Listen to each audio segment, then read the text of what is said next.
7h41 da manhã. Uma montanha que não fazia nada fora do comum, havia 90 anos, de repente lançou uma coluna de cinzas tão alta que quase tocou a estratosfera. 16 minutos. 3 pessoas mortas. Depois, silêncio. 7 horas depois, país diferente. Vulcão diferente. O mesmo arco de crosta terrestre. Sakurajima disparou sua 9ª explosão do ano sobre uma cidade de 600 mil pessoas. Mesmo dia. Mesmo sistema tectônico. E aqui está a parte sobre a qual ninguém está falando ainda. A última vez que um vulcão alcançou a altitude que o do Kono atingiu hoje, ele resfriou o planeta inteiro por mais de um ano. Então, o que exatamente aconteceu em 8 de maio de 2026? Fique até o final, porque a pergunta não é se alguma coisa aconteceu. A pergunta é se isso terminou. Antes de irmos mais longe, se você gosta do que fazemos aqui no Project Nightwatch, deixe o like e se inscreva para não perder nenhum dos nossos relatórios noturnos. E também deixe um comentário dizendo de onde você está assistindo. Vamos entrar nisso. Parte 1. A sequência de 7 horas. 2 vulcões. Um arco tectônico. Um único dia. E em algum lugar dessa frase existe ou a coincidência mais extraordinária de 2026. Ou a primeira linha de algo para o qual ainda não estamos preparados. Vamos começar pelo relógio, porque é exatamente aí que essa história começa a ficar estranha. Às 7h41 da manhã, no horário do oeste da Indonésia, em 8 de maio de 2026, o sol mal havia ultrapassado o horizonte sobre a ilha de Halmahera. O céu tinha aquele dourado pálido típico do início da manhã nos trópicos. O tipo de luz que faz tudo parecer tranquilo. E então, o Monte do Kono despertou. Não da maneira como ele normalmente desperta. Não naquele estilo baixo, fumegante e resmungante que ele vem mantendo quase sem interrupção desde 1933. Isso foi diferente. Em questão de minutos, uma coluna de cinzas escuras começou a perfurar a atmosfera da manhã com um nível de energia que fez vulcanólogos interromperem o que estavam fazendo e olharem 2 vezes para suas telas. 10.000 metros acima do cume. Esse é o número que importa aqui. 10.000 metros acima de um pico que já está localizado a 1.087 metros acima do nível do mar. Faça as contas e você terá uma coluna de cinzas alcançando aproximadamente 11.087 metros acima do oceano. Essa é a altitude onde a troposfera termina e a estratosfera começa na atmosfera tropical. Isso não é apenas uma erupção vulcânica. Isso é uma erupção vulcânica ficando na ponta dos pés, tentando tocar uma linha que muda tudo. A erupção durou 16 minutos. 16 minutos de energia paroxísmica concentrada liberada por um vulcão que tecnicamente está em erupção contínua há mais de 90 anos. Durante esses 16 minutos, 3 alpinistas morreram nas encostas da montanha. Outros ficaram presos, aguardando resgate dentro de uma nuvem de cinzas e incerteza em uma montanha que acabara de lembrar a cada ser humano presente nela que aquela montanha nunca pertenceu a eles. Depois, silêncio. E 7h34 depois, do outro lado do Mar das Filipinas, o relógio marcou 16h15 no horário padrão do Japão. O sol já estava baixo no céu do oeste sobre a ilha de Kyushu. A luz tinha aquele tom âmbar quente do fim da tarde. E Sakurajima, um dos vulcões mais consistentemente explosivos do planeta, fez aquilo que Sakurajima faz. Ele entrou em erupção. Sua 9ª explosão do ano lançou uma coluna de cinzas a 3.500 metros acima da cratera, arremessando fragmentos balísticos de rocha entre 1.000 e 1.300 metros de distância do cume e espalhando cinzas para sudeste, em direção a Kagoshima, uma cidade de aproximadamente 600 mil pessoas que aprenderam a viver com esse vizinho específico da mesma. Forma resignada e prática com que pessoas em áreas de inundação aprendem a manter seus móveis elevados. 2 erupções, separadas por 7h34, ambas no mesmo arco contínuo de zonas de subducção que circunda o Pacífico Ocidental como a costura de uma bola de beisebol apertada demais. Agora, aqui está o detalhe importante sobre cobrir vulcões. Vulcões entram em erupção, É isso que eles fazem. Em qualquer semana normal, existem entre 15 e 25 vulcões em atividade eruptiva em algum lugar da Terra. Esse número parece alarmante, até você perceber que isso é basicamente a temperatura operacional normal do planeta. Então, o fato de 2 vulcões terem entrado em erupção no mesmo dia, por si só, não seria uma notícia. O que transforma isso em uma história são os detalhes. A altitude que o Dukono alcançou, o arco tectônico em que ambos estão localizados, os 10 dias de atividade crescente que antecederam os 2 eventos. E uma pergunta que nenhuma agência de monitoramento da Terra consegue responder com certeza neste momento. Estamos observando 2 sistemas independentes fazendo aquilo que sistemas independentes fazem?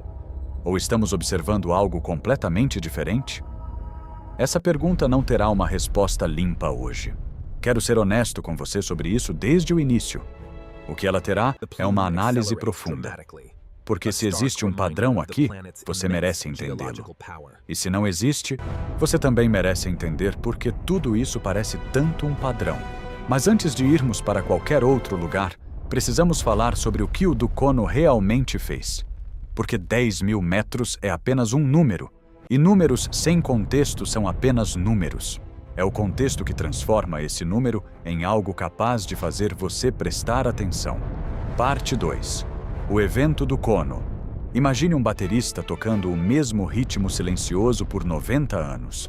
Não alto, não dramaticamente.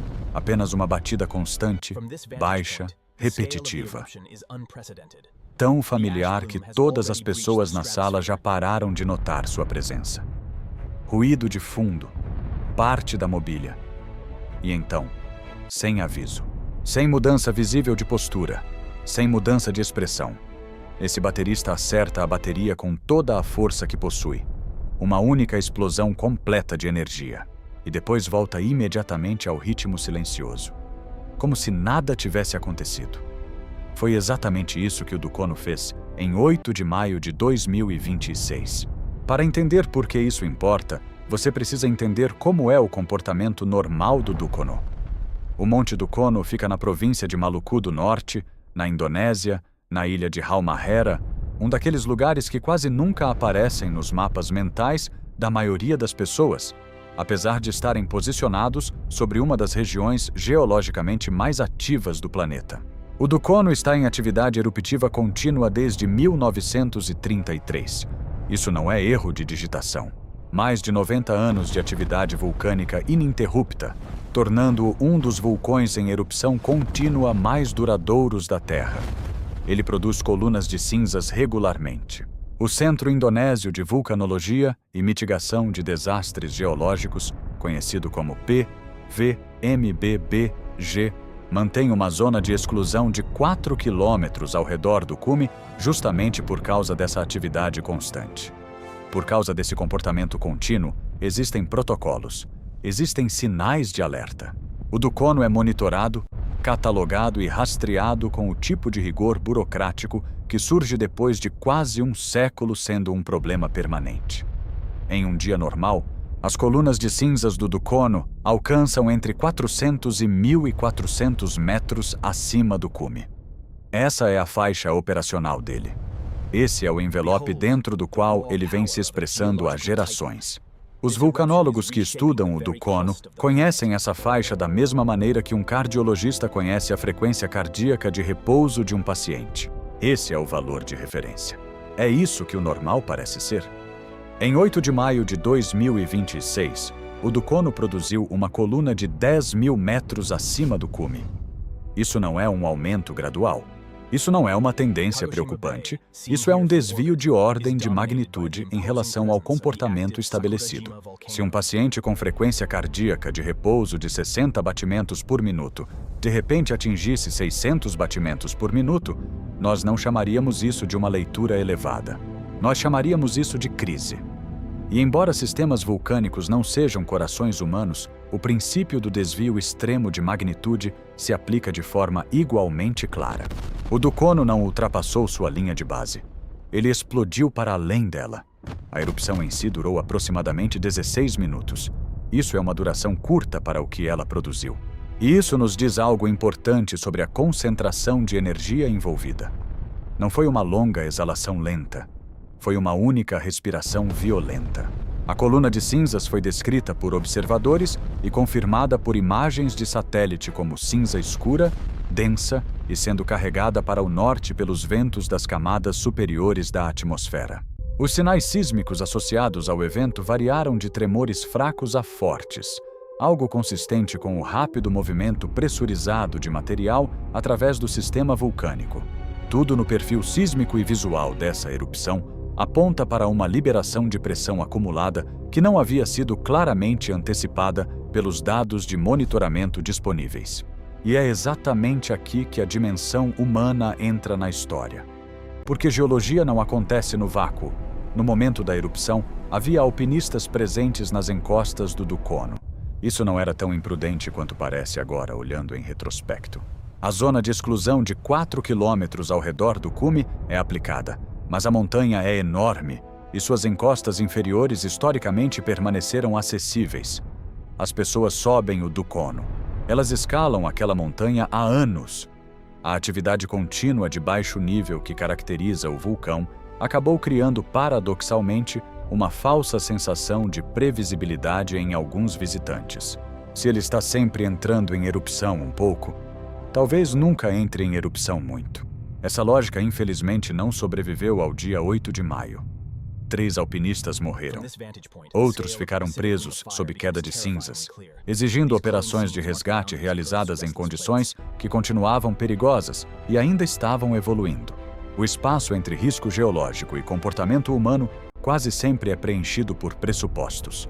E pressupostos perto de um vulcão de milhares de anos costumam ser extremamente caros. A última vez que o Dukono produziu uma erupção de escala comparável foi aproximadamente em 1470. Um evento classificado como VEI3, o tipo de erupção que teria sido visível e audível em grande parte da região de Maluku do Norte. Se o evento de 8 de maio realmente se aproxima ou corresponde àquele marco histórico, ainda está sendo analisado pelo PVMBBG e por organismos internacionais de vulcanologia. Os dados continuam sendo examinados, mas até mesmo a possibilidade de o Dukono ter alcançado o território VEI3 já é significativa. Porque eventos VEI3 não são apenas números maiores em um gráfico. Devido à natureza logarítmica da escala VEI, uma erupção VEI3 libera aproximadamente 10 vezes mais energia do que um evento VEI2, e um VEI2 já está longe de ser algo pequeno. Então agora temos um vulcão com 90 anos de histórico de atividade contínua, controlada e previsível, que em uma manhã de 2026 produziu um paroxismo anômalo que matou 3 pessoas, lançou cinzas até a fronteira da estratosfera. E depois voltou ao silêncio. O que mudou? O que se deslocou dentro do sistema? De onde veio toda aquela energia? E o fato de Sakurajima ter entrado em erupção 7 horas depois significa alguma coisa? Guarde essa pergunta por enquanto, porque Sakurajima possui sua própria história, e ela precisa ser contada antes que possamos começar a enxergar o que, se é que existe algo, conecta os dois eventos. Parte 3. O acompanhamento de Sakurajima. Existe uma categoria especial de vulcões que vulcanólogos frequentemente chamam informalmente de sistemas inquietos. Não são vulcões adormecidos que ocasionalmente despertam, são vulcões que nunca realmente dormem. Eles resmungam, liberam gases, arremessam material de tempos em tempos, mantendo um estado persistente de semi-erupção que os torna simultaneamente menos alarmantes e mais perigosos do que seus equivalentes silenciosos. Sakurajima é um dos sistemas inquietos mais famosos da Terra. Durante períodos ativos, ele produz centenas de erupções por ano. Kagoshima, a cidade de aproximadamente 600 mil pessoas localizada na margem da Baía da Caldeira diretamente em frente ao vulcão, possui exercícios de evacuação para cinzas vulcânicas e infraestrutura dedicada para limpeza de telhados, da mesma forma que outras cidades possuem códigos de incêndio ou limpa-neves. Sakurajima faz parte da vida cotidiana no sul de Kyushu de um jeito que é, ao mesmo tempo, impressionante e silenciosamente aterrorizante para qualquer observador externo.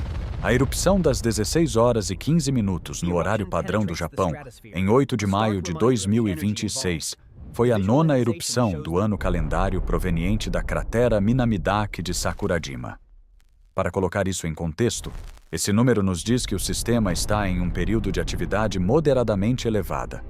Nos anos mais intensos, Sakurajima já produziu mais de 1000 erupções distintas em apenas 12 meses. 9 erupções até o início de maio não representam frenesi total, mas também não representam calmaria. O sistema está ativo. O que o evento de 8 de maio produziu foi uma coluna de cinzas que se elevou 3.500 metros acima da cratera do cume. Isso é algo notável, mas ainda não é algo considerado excepcional para Sakurajima durante um período ativo. A coluna deslocou-se lentamente para sudeste, carregando cinzas vulcânicas em direção à península de Osumi e também em direção à grande região metropolitana de Kagoshima. Alertas de cinzas foram imediatamente emitidos pelas autoridades. Moradores das áreas afetadas receberam novamente os mesmos protocolos que já praticaram incontáveis vezes ao longo dos anos. Fechar janelas, usar máscaras ao sair de casa, evitar exposição desnecessária ao ar externo, reduzir deslocamentos, tomar cuidado com a baixa visibilidade nas estradas cobertas por partículas vulcânicas. Mas aqui está o detalhe que realmente importa mais do que a altura da coluna de cinzas: o ejecta balístico. Durante a erupção, Sakurajima lançou fragmentos de rocha entre 1.000 e 1.300 metros de distância da cratera do cume. Ejecta balístico é, essencialmente, o projétil do mundo vulcânico.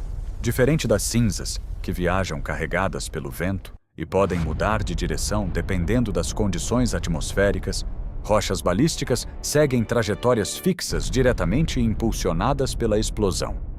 Elas não flutuam, elas são arremessadas, e a distância alcançada por essas rochas funciona como uma medida extremamente direta da intensidade explosiva do evento. A energia necessária para lançar um fragmento de rocha de vários quilos por mais de 1 quilômetro a partir de uma cratera localizada em altitude não é pequena. Não é algo trivial. Não é o comportamento de um sistema apenas liberando pressão superficial. Um alcance balístico entre 1.000 e 1.300 metros indica um evento genuinamente explosivo. Não apenas uma simples ventilação de gases vulcânicos. Não apenas atividade rotineira. A intensidade necessária para atingir essa distância é o verdadeiro sinal aqui. Mais importante do que a altura da coluna de cinzas, mais importante do que a direção em que as cinzas se espalharam. Aquilo não foi Sakurajima limpando a garganta. Aquilo foi Sakurajima desferindo um golpe. O ponto histórico ao qual todos inevitavelmente retornam quando falam de Sakurajima é 1914. Em 12 de janeiro daquele ano, Sakurajima produziu uma das erupções mais significativas da história registrada do Japão. Um evento classificado como VEI-4, uma erupção gigantesca que liberou enormes volumes de lava, conectando a antiga ilha de Sakurajima à península de Osumi e provocando destruição severa em toda a região.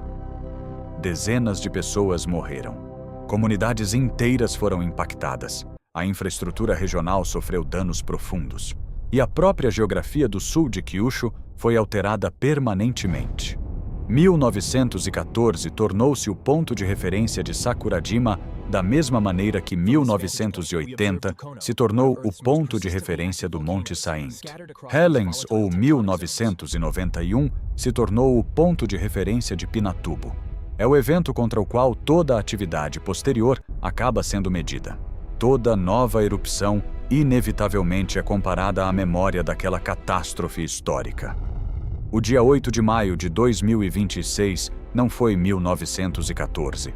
Precisamos deixar isso absolutamente claro. Não estamos falando de um evento daquele nível. Mas o momento em que aconteceu, em relação ao que o Dukono havia feito apenas 7 horas antes, é exatamente a parte que ninguém consegue explicar de maneira realmente limpa. 2 dos vulcões mais ativos do Arco do Pacífico Ocidental, produzindo eventos explosivos significativos dentro do mesmo dia. Não ambos em seu estado mais extremo. Não ambos em uma fase de destruição total. Mas ambos se expressando de maneira incomum e simultânea sobre o mesmo arco tectônico. e ambos fazendo isso contra um pano de fundo de outros eventos que já vinham se acumulando pela região. Eventos que, quando organizados cuidadosamente sobre uma linha do tempo, começam lentamente a aparecer menos pontos de dados isolados, e mais algo perigosamente próximo de um padrão. Como exatamente você diferencia um padrão real de um padrão que o cérebro humano simplesmente construiu a partir do caos? Essa é a pergunta com a qual teremos de lidar. Mas antes disso, precisamos estabelecer claramente como esse padrão realmente se parece. Porque ninguém consegue avaliar algo que ainda não enxergou completamente. Parte 4. A questão central. Aqui está o que sabemos. Declarado de forma simples, sem interpretação. Em 8 de maio de 2026, o Monte do Kono, na ilha de Halmahera, na Indonésia, entrou em erupção com uma coluna aproximadamente de 7 a 25 vezes maior do que sua linha de base estabelecida. A erupção durou 16 minutos, matou 3 pessoas e lançou material até aproximadamente a altitude da tropopausa tropical. No mesmo dia, 7 horas e 34 minutos depois, Sakurajima, no sul do Japão, produziu sua 9ª erupção do ano, com uma coluna de 3.500 metros e ejecta balístico ultrapassando 1 quilômetro de distância da cratera. Ambos os vulcões estão posicionados sobre o cinturão contínuo de subducção do Pacífico Ocidental, a cadeia de placas tectônicas convergentes responsável por parte das atividades sísmicas e vulcânicas mais intensas da Terra. Nos 10 dias anteriores ao dia 8 de maio, o mesmo sistema regional produziu fluxos piroclásticos do vulcão Mayon, nas Filipinas, em 2 de maio. Um terremoto de magnitude 6,0 em Eastern Samar, em 4 de maio. Um evento de magnitude 5,5 próximo de Baganga, em 7 de maio. E um enxame sísmico em Papua Nova Guiné, no próprio dia 8 de maio, coincidindo com as 2 erupções. Essa é uma sequência de eventos significativos espalhados por aproximadamente 3.500 quilômetros de arco tectônico, comprimidos em apenas 10 dias. Agora, a interpretação científica padrão para qualquer sequência desse tipo é simples. Regiões ativas produzem eventos ativos, e o Pacífico Ocidental está sempre ativo.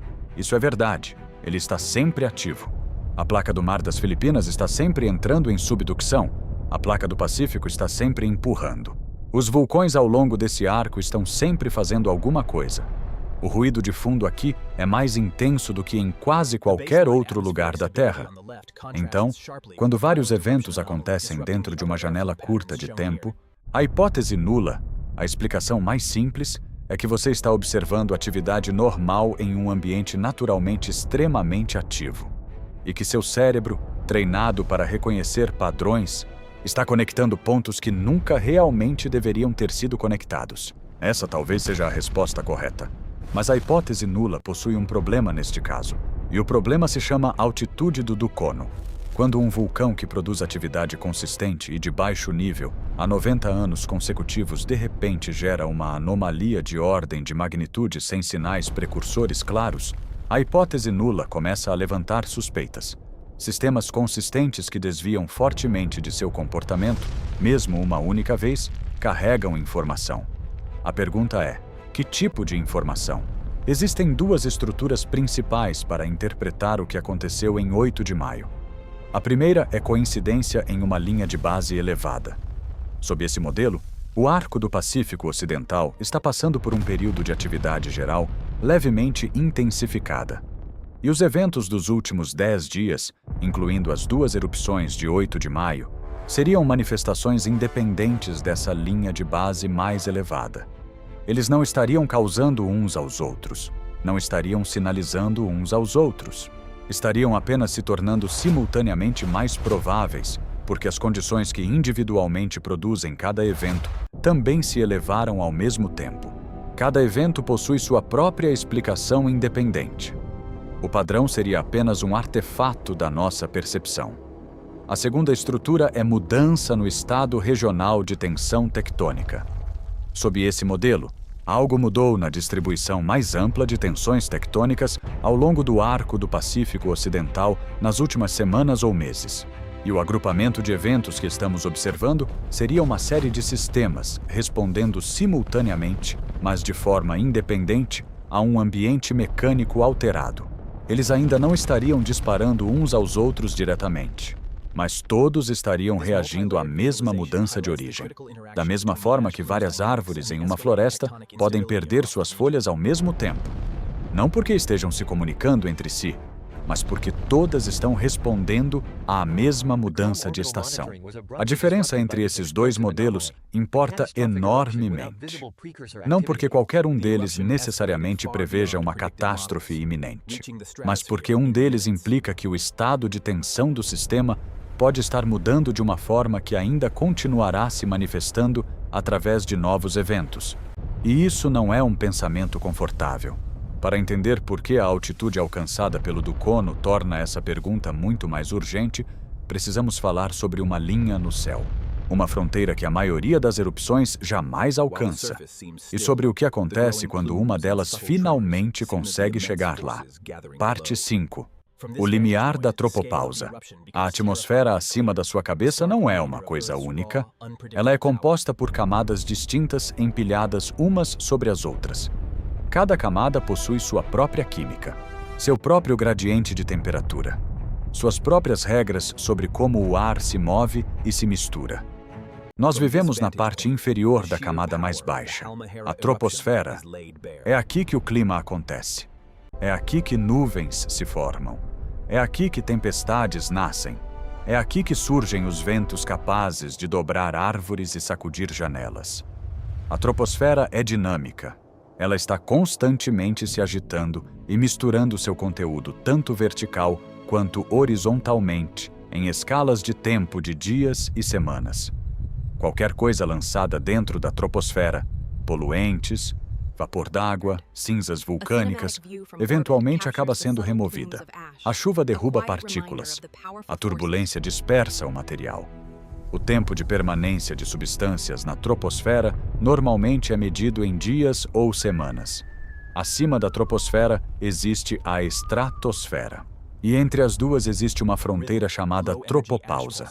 A tropopausa não é uma parede que você consegue ver, nem algo que possa sentir. Ela é uma zona de transição onde o gradiente de temperatura que impulsiona a mistura vertical da troposfera se inverte. Na troposfera, a temperatura cai conforme você sobe. O ar quente sobe, o ar frio desce, e esse motor convectivo mantém toda a camada em movimento constante. Na tropopausa, esse gradiente muda de direção. A estratosfera se torna mais quente conforme a altitude aumenta.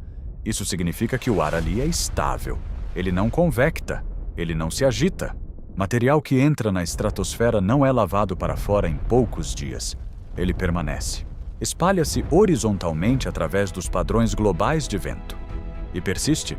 O tempo de residência de partículas na estratosfera não é medido em dias ou semanas. É medido em meses ou até anos.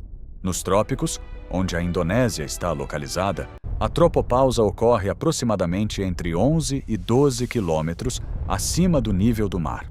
Isso é mais alto do que em latitudes médias, porque o intenso aquecimento solar da atmosfera tropical empurra a convecção para altitudes maiores antes que a inversão térmica aconteça.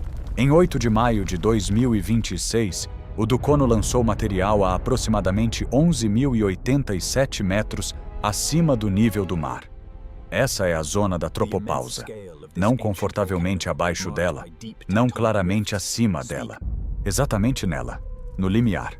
Na região onde vulcanólogos e cientistas atmosféricos agora observam os dados e perguntam: alguma fração significativa do material lançado, especialmente dióxido de enxofre, conseguiu atravessar para a estratosfera?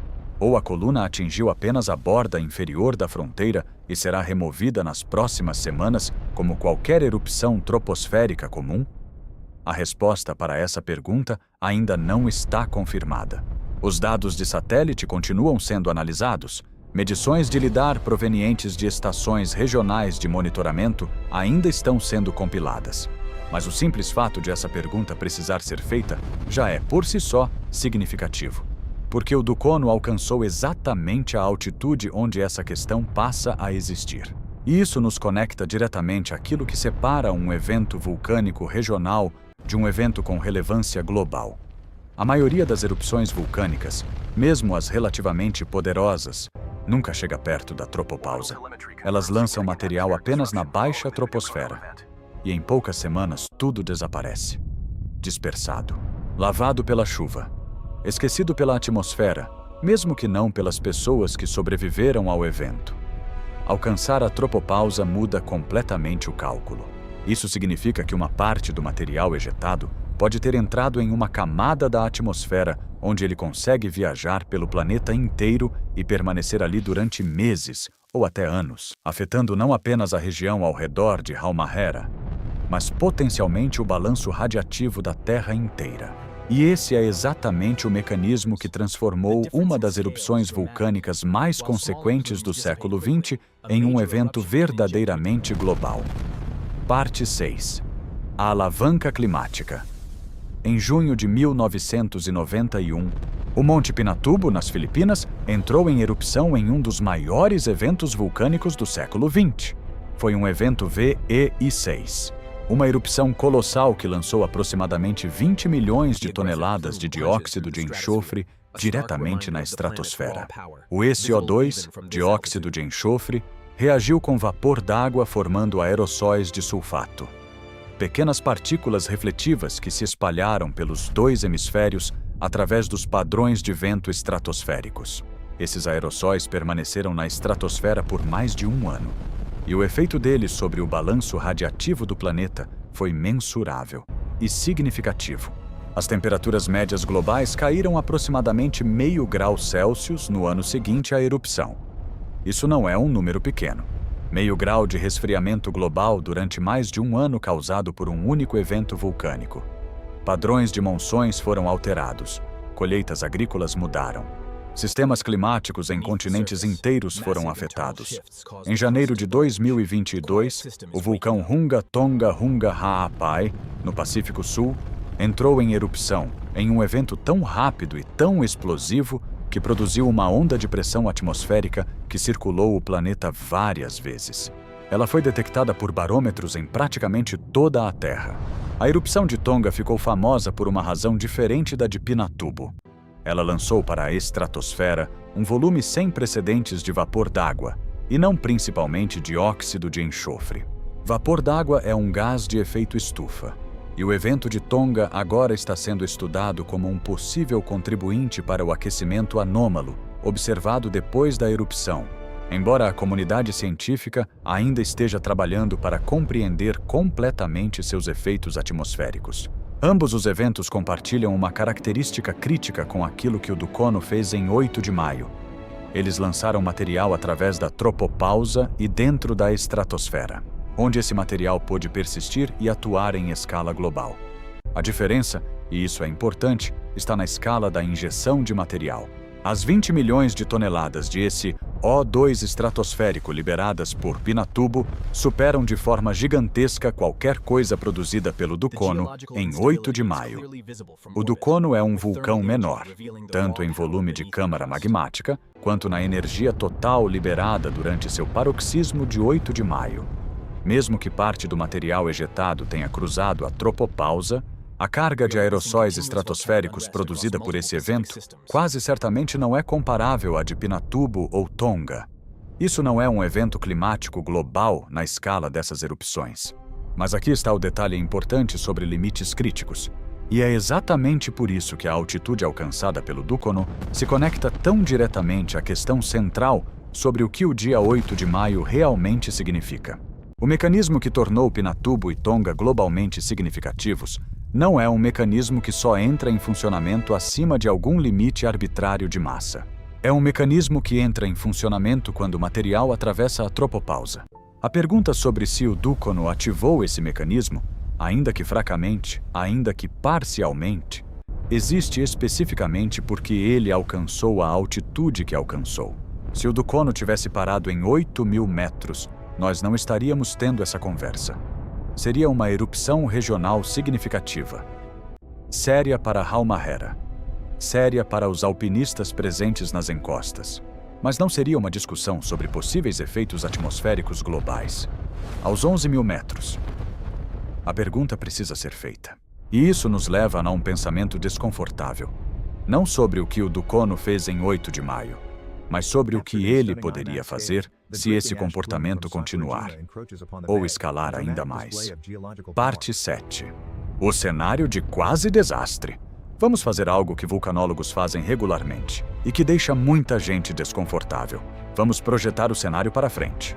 Em 8 de maio, a coluna do Dukono alcançou aproximadamente 11.087 metros acima do nível do mar, colocando-a exatamente na região da tropopausa tropical. Agora imagine que a mesma erupção tivesse produzido uma coluna 2 ou 3 quilômetros mais alta, não necessariamente muito maior em volume total, mas com velocidade vertical suficiente para empurrar material de maneira clara e inequívoca para dentro da estratosfera, digamos, entre 13 e 14 quilômetros de altitude.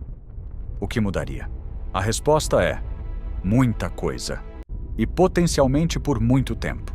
Nessa altitude, o dióxido de enxofre lançado por uma erupção vulcânica não desaparece em algumas semanas.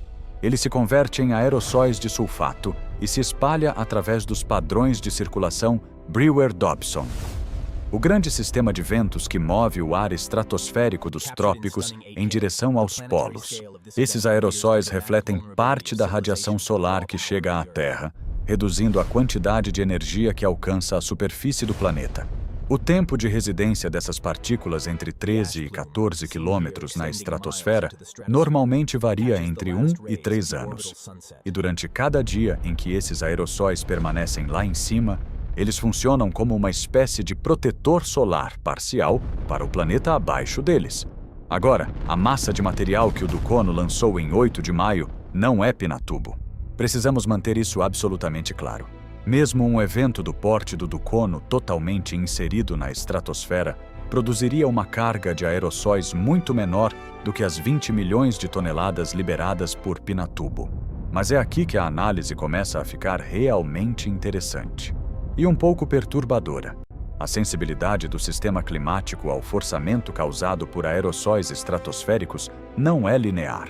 Pequenas injeções podem produzir efeitos desproporcionais sob certas condições, especialmente se acontecerem em um momento em que o sistema climático já esteja sob estresse, ou se forem seguidas rapidamente por novas injeções provenientes de outras erupções. Pense nessa última parte por um instante e compare isso com o pano de fundo de tudo o que estamos discutindo aqui. Múltiplos sistemas ativos ao longo do mesmo arco tectônico. Um agrupamento de eventos distribuídos ao longo de 10 dias. E uma pergunta crescente sobre se o estado regional de tensão pode realmente estar elevado. Se o Dukono fizer parte de um período mais amplo de atividade intensificada. E se essa atividade incluir outra erupção, ou uma sequência de erupções, que alcance ou atravesse novamente a tropopausa. Então a carga estratosférica acumulada pode se tornar significativa, mesmo que nenhum evento individual alcance a escala de Pinatubo. Isso não é uma previsão. Quero deixar isso muito claro. Nenhuma agência de monitoramento, nenhum vulcanólogo, nenhuma instituição científica está atualmente prevendo que o Dukono entrará em nova erupção com energia semelhante ou maior no curto prazo. Depois do evento de 8 de maio, o vulcão retornou ao seu padrão característico de atividade contínua de baixo nível. Mas a pergunta sobre o que exatamente mudou dentro do sistema para produzir uma anomalia de 90 anos em apenas 16 minutos continua genuinamente sem resposta. E perguntas sem resposta sobre aquilo que causou uma anomalia são desconfortáveis precisamente porque impedem declarações confiantes sobre a possibilidade de a anomalia acontecer novamente. Existe ainda outra incerteza importante. O que exatamente a coluna do Dukono continha? A altura da coluna vulcânica informa a energia da erupção, mas não revela diretamente o conteúdo de enxofre do material expelido. Alguns magmas são ricos em compostos voláteis, especialmente dióxido de enxofre, produzindo colunas altamente carregadas de aerossóis, mesmo em altitudes moderadas. Outros são pobres em voláteis e conseguem produzir colunas altas com impacto químico relativamente pequeno sobre a estratosfera. A composição magmática do Dukono é conhecida através de amostras históricas, mas ainda não sabemos se o material liberado em 8 de maio correspondeu àquela composição histórica, ou se veio de uma parte diferente do sistema magmático, contendo concentrações distintas de voláteis. Essa resposta depende da análise de amostras de cinzas vulcânicas que ainda está em andamento. O ponto aqui não é que um desastre aconteceu. O ponto é que, em 8 de maio de 2026, um vulcão com 90 anos de comportamento bem compreendido e rigidamente limitado produziu um evento que alcançou exatamente a altitude onde a pergunta sobre impacto atmosférico global precisa começar a ser feita. Isso é um quase desastre em qualquer definição sensata do termo. E quase desastres carregam informação. Eles mostram que o sistema é capaz de alcançar aquele limite, algo que nós simplesmente não sabíamos antes. E agora que sabemos disso, o comportamento futuro do sistema parece diferente do que parecia antes de 8 de maio. Mas existe outro detalhe que torna a anomalia do Dukono ainda mais estranha quando você começa a analisá-la estatisticamente. Isso não foi apenas uma grande erupção vinda de um vulcão que ocasionalmente produz grandes erupções.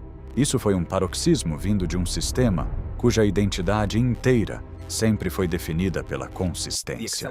E isso significa que o peso estatístico do que aconteceu em 8 de maio é completamente diferente daquele que existiria para praticamente qualquer outro vulcão da Terra. Parte 8. Porque isso é estatisticamente estranho. Existe uma distinção útil dentro da vulcanologia entre aquilo que poderíamos chamar de sistemas de conduto aberto e sistemas de reativação episódica. Um sistema de reativação episódica é um vulcão que permanece adormecido durante décadas ou séculos entre grandes erupções. Ele acumula pressão em silêncio e depois produz um evento catastrófico. Monte St. Helens antes de 1980. Pinatubo antes de 1991.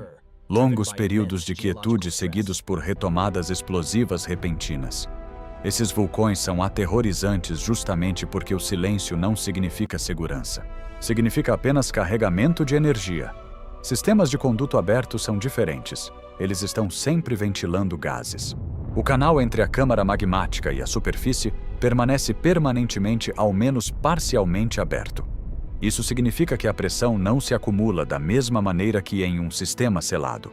A desgaseificação contínua e a atividade constante de baixo nível funcionam de maneira estranha, como um mecanismo de alívio de pressão. O sistema nunca fica completamente bloqueado.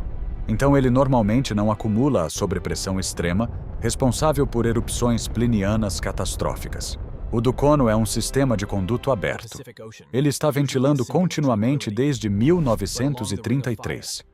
Pelo modelo padrão de comportamento de sistemas abertos, ele não deveria produzir eventos paroxísmicos da magnitude observada em 8 de maio. O encanamento está aberto. A pressão não deveria conseguir se acumular a ponto de um surto de apenas 16 minutos lançar uma coluna de cinzas até a tropopausa. E ainda assim, foi exatamente isso que aconteceu. O índice de explosividade vulcânica, o VEI, é uma escala logarítmica. Isso é importante e frequentemente mal compreendido. Um evento VEI3 não libera 3 vezes mais energia do que um VEI2. Ele libera aproximadamente 10 vezes mais energia. Um VEI4 libera aproximadamente 100 vezes mais energia do que um VEI2. A escala funciona da mesma maneira que a escala Richter para terremotos. Cada aumento inteiro representa uma ordem de magnitude adicional na energia liberada. Isso significa que a atividade de base do Dukono, normalmente situada em algo entre VEI1 e VEI2, está separada de um potencial evento VEI3 por um fator entre 10 e 100 em termos energéticos. Isso não é um pequeno aumento. Isso não é apenas o Dukono tendo um dia ruim. Isso é o Dukono fazendo algo fundamentalmente diferente daquilo que vinha fazendo havia 90 anos. A estranheza estatística vem exatamente dessa linha de base extremamente longa. Quando um vulcão possui comportamento imprevisível, grandes eventos continuam dentro do espectro esperado. O sistema já é naturalmente caótico. Eventos pequenos e grandes pertencem ao mesmo padrão. Mas o histórico de 90 anos de atividade contínua e consistente do Dukono criou um padrão tão estável que qualquer desvio passa a carregar um peso estatístico desproporcional. Em termos estatísticos, quanto mais longa e consistente é a linha de base, mais significativo qualquer desvio se torna. Uma linha de base de 90 anos, seguida por um evento completamente fora da escala normal, não é algo ao qual modelos probabilísticos vulcânicos tradicionais atribuem alta probabilidade. A comunidade de monitoramento agora está tentando entender o que mudou. Se a taxa de suprimento de magma sob o Dukono aumentou, se um novo lote de magma mais rico em voláteis invadiu o sistema, ou se mudanças estruturais no conduto ou na região magmática superior alteraram a dinâmica de pressão de uma maneira que permitiu acúmulo de energia apesar da configuração de conduto aberto. Essas são as perguntas corretas, e elas ainda não possuem respostas confirmadas. O que podemos afirmar é o seguinte: o Dukono rompeu suas próprias regras em 8 de maio. E quando um sistema que vem obedecendo as mesmas regras há 90 anos de repente deixa de obedecê-las, a pergunta sobre o motivo merece atenção séria. Especialmente quando você amplia a visão e percebe que o Dukono não é o único sistema aparentemente se comportando de maneira incomum ao longo do mesmo trecho de crosta terrestre. Porque durante os 10 dias anteriores a 8 de maio, o arco do Pacífico Ocidental vinha contando uma história. E agora é hora de lê-la em sequência. Parte 9. A sequência antes de 8 de maio. Vamos construir a linha do tempo. Não para assustar você, não para fabricar uma narrativa que talvez não exista, mas porque os dados merecem ser colocados em sequência e vistos como sequência. Não como entradas isoladas espalhadas em relatórios separados de diferentes agências de monitoramento. 2 de maio de 2026. O vulcão Mayon, nas Filipinas, gera fluxos piroclásticos. Mayon é um dos vulcões mais ativos das Filipinas e também um dos mais visualmente perfeitos. Seu cone quase perfeitamente simétrico transformou a montanha em um dos vulcões mais fotografados do Sudeste Asiático. Fluxos piroclásticos não são atividade rotineira de ventilação. São correntes rápidas de gás superaquecido, cinzas e material vulcânico. Temperaturas podem ultrapassar várias centenas de graus Celsius. Velocidades podem superar 100 km por hora. Eles estão entre os produtos mais letais da atividade vulcânica. O evento de 2 de maio levou à emissão de alertas de evacuação para comunidades localizadas nas encostas inferiores do Mayon. Foi uma escalada significativa em um sistema vulcânico que já operava sob alerta elevado. 2 dias depois, 4 de maio, um terremoto de magnitude 6,0 atinge Eastern Samar, nas Filipinas. Eastern Samar está localizada sobre a placa do Mar das Filipinas, dentro do mesmo sistema tectônico regional responsável pela atividade vulcânica do Mayon e de todo o arco das Filipinas. Magnitude 6,0 é um terremoto sério. Não é um microtremor detectável apenas por instrumentos sensíveis. É um evento capaz de sacudir edifícios, provocar deslizamentos de terra e ser sentido em uma região extensa. O Instituto Filipino de Vulcanologia e Sismologia, o PIVOLCS, registrou o evento. Réplicas ocorreram em seguida. 3 dias depois disso, 7 de maio, um terremoto de magnitude 5,5 atinge a região próxima de Baganga, na província de Davao Oriental, em Mindanao. Baganga fica no sul das Filipinas, mais adiante ao longo do arco tectônico em relação a Eastern Samar, mas ainda dentro do mesmo sistema regional de limites de placas. Outro evento sísmico moderado dentro da mesma vizinhança tectônica, dentro da mesma janela comprimida de tempo. E então chega 8 de maio. Na manhã daquele dia, enquanto o Dukono caminhava em direção à erupção das 7 horas e 41 minutos em Halmahera, um enxame sísmico estava sendo registrado em Papua Nova Guiné, mais ao sul e a leste, ampliando ainda mais a zona ativa ao longo do arco. Um enxame sísmico não é um único terremoto. É uma sequência de múltiplos terremotos ocorrendo próximos no tempo e no espaço, frequentemente sem um choque principal claramente definido seguido de réplicas. Enxames sísmicos podem indicar movimentação de fluidos através da crosta, intrusão magmática, ou redistribuição de tensões dentro de sistemas de falhas complexos. Eles são sinais de que alguma coisa está se movendo dentro da crosta terrestre. Então, agora temos uma sequência. 2 de maio. Fluxos piroclásticos no Mayon. 4 de maio. Terremoto de magnitude 6,0 em Eastern Samar. 7 de maio. Terremoto de magnitude 5,5 próximo de Baganga. 8 de maio. Enxame sísmico em Papua Nova Guiné. 7h41 da manhã. Paroxismo do Dukono alcançando a tropopausa. 16h15. Erupção explosiva de Sakurajima. Tudo isso distribuído ao longo do mesmo arco tectônico regional, dentro de uma janela de 10 dias. Agora, é aqui que precisamos ser extremamente cuidadosos. Porque seres humanos são máquinas de reconhecimento de padrões. Nós vemos rostos nas nuvens, vemos formas em estrelas aleatórias e vemos causalidade em agrupamentos estatísticos que podem muito bem ser completamente coincidentes. Se você selecionar qualquer região altamente ativa da Terra e observar um intervalo suficientemente longo, encontrará agrupamentos de eventos. Isso é inevitável. Atividade tectônica não ocorre em intervalos perfeitamente regulares. Ela se distribui em rajadas. A questão nunca é simplesmente: existe um agrupamento? A questão é: esse agrupamento excede aquilo que esperaríamos estatisticamente do comportamento normal de fundo? E essa pergunta é extremamente difícil de responder em tempo real, porque o sistema tectônico da Terra não é um laboratório controlado. Não podemos repetir maio de 2026 mil vezes e observar quantas vezes essa sequência específica acontece por acaso. Tudo o que temos são modelos probabilísticos. E modelos probabilísticos em geologia possuem margens de incerteza enormes. Mas aqui está o detalhe que mantém geofísicos atentos quando olham para sequências como essa. Sistemas tectônicos realmente conseguem redistribuir tensões em escalas regionais. Isso não é teoria. Isso é física estabelecida. Quando um grande terremoto acontece, ele altera os campos de tensão nas falhas próximas, às vezes aproximando sistemas vizinhos da ruptura, às vezes afastando-os dela. Esse processo é conhecido como transferência de tensão de Coulomb. Já foi documentado em inúmeros sistemas sísmicos ao redor do mundo. A questão mais complicada é se sistemas vulcânicos separados por centenas ou milhares de quilômetros podem responder ao mesmo reajuste regional mais amplo de tensão tectônica. E a resposta é: possivelmente. Mas de maneiras que ainda compreendemos muito mal. Não existe atualmente nenhum modelo científico aceito que afirme que a erupção do Dukono causou diretamente a erupção de Sakurajima 7 horas depois. Nenhum vulcanólogo sério faria essa afirmação com base nos dados disponíveis.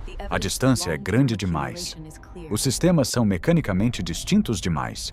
Mas o que alguns pesquisadores consideram plausível é algo mais sutil.